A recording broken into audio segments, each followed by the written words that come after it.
Hey, good morning, everybody. It's John Williams, the man that knows trains. And I have a beautiful gem here today.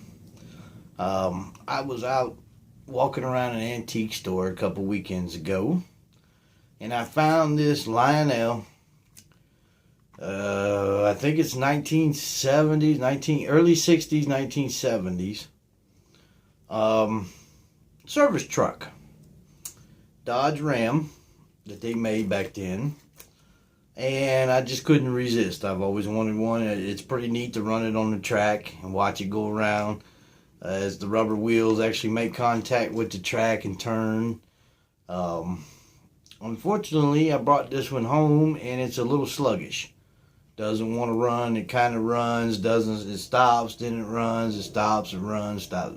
You get the picture. So I'm going to pop it apart here and see what we can do to help it out. First thing I notice is there's 4 contacts here that hold the plastic body on. And I'm going to pop those contacts out so that the top comes out of the body. Or the motor comes out of the body. Yeah, but the motor comes out of the casing. We'll set that aside. Now, at this point, easy for me to say, right? I'm going to pull the front and back wheels off that contact the track or keep the car on the track, and I will clean those here in a second. Now I'm looking at, I got a computer board, got some 12 millimeter 12 volt light bulbs and a computer chip that makes the light bulbs and the motor work. Underneath the machine, I have, just like in a Bachmann engine, I have on this side, I got a positive contact brass right here that contacts the power wheels, and I've got a negative wheels on this side. Now on the Lionel, you have what they call a drive band, just like you do on a Bachmann engine.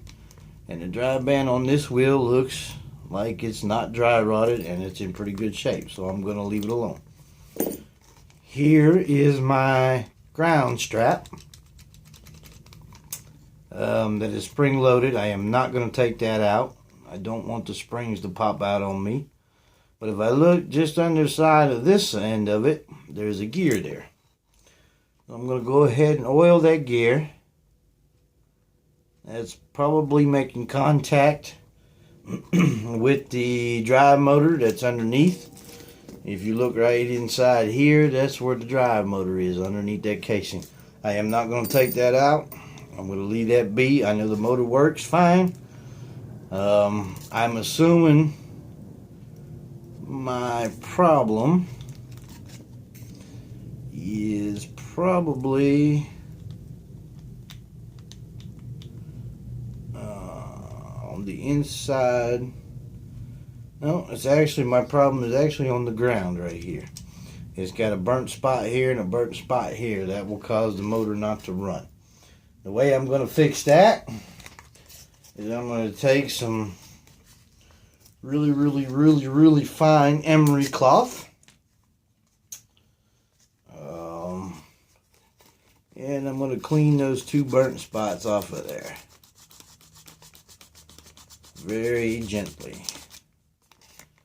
And give it a nice clean surface to contact the track with. That will help the motor run for sure. Alright, my tires are all clean. I don't see a whole lot of dirt on them. But I will scuff them up a little bit there. And I'll take my rubbing alcohol here. And my cotton ball. And I'll put a little bit of rubbing alcohol on the cotton ball there. And I'll just clean the wheels up a little bit. And then I will take do not clean the wheel with the drive band on it. You'll rot it out. You don't want to do that. I'll take and clean the ground. And I'll grab a second cotton ball here. And I'll just go ahead and dry the wheels. It looks like all I really need to do to this to make it run. So let's flip it back over here. All my rubber tires are coming off the rim here. I'm going to fix those while I got it apart.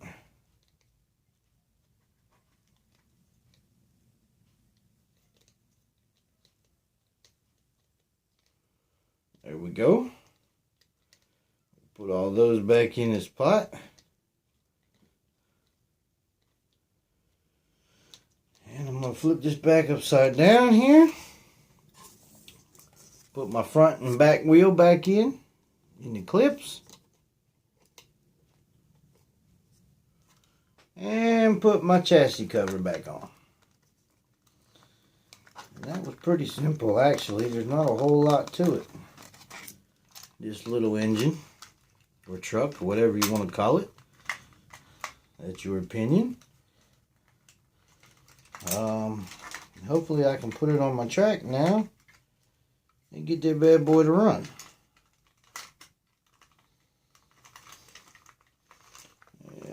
Come on, lock it in there. There we go.